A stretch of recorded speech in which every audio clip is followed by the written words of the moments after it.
Olá, seja bem-vindo a mais uma mini aula e hoje nós vamos falar sobre Émile Durkheim.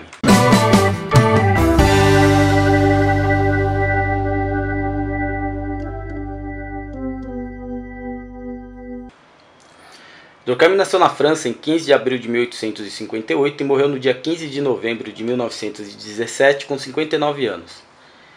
Durkheim foi um dos principais fundadores da sociologia, isso para não dizer que foi ele quem fundou a sociologia como ciência. Ele atuou no campo da filosofia, antropologia e também da psicologia social. Entre as suas obras, as principais são Da divisão do trabalho social, Regras do método sociológico, O suicídio e As formas elementares da vida religiosa. Durkheim possuía aquilo que os sociólogos chamam de abordagem funcionalista.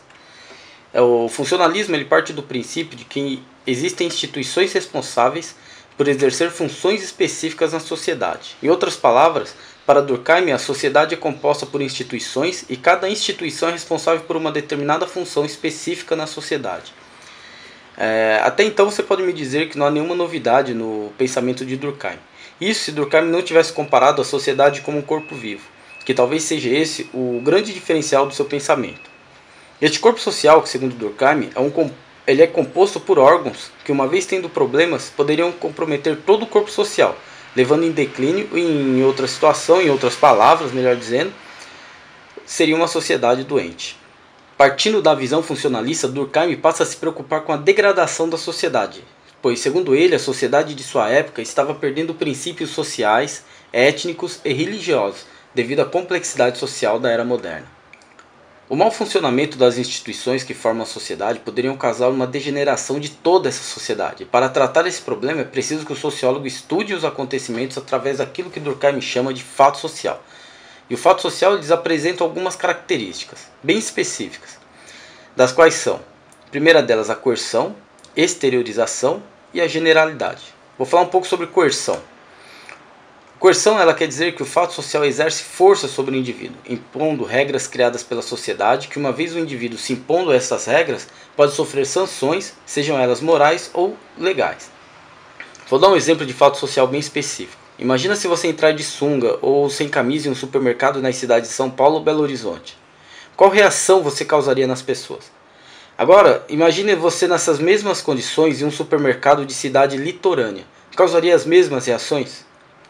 Você consegue observar que o problema não é a vestimenta em si, mas a reação causada. Exteriorização também quer dizer que o fato social ele independe do indivíduo, ele está além de suas escolhas. São costumes e leis que já existem antes do próprio indivíduo e imposta a ele.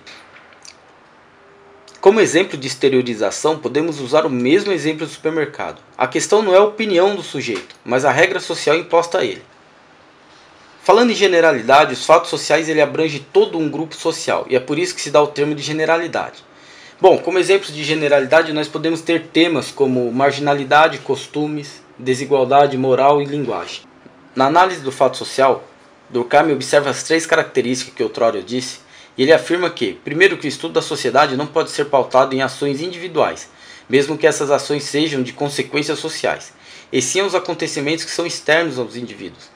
Segundo, o fato social existe independentemente do indivíduo e só pode ser entendido quando relacionado com outro fato social. Bom, dando um exemplo aqui para simplificar mais. Se eu for estudar um comportamento de um determinado grupo social, não é observando os indivíduos desse grupo que eu vou chegar a um resultado, e sim identificando quais os fatos sociais que interferem nesse comportamento e levando em consideração aquelas três características do fato social. Bom, espero que tenha gostado, espero ter te ajudado. Se tiver dúvidas, deixe nos comentários, será um prazer responder a cada uma delas.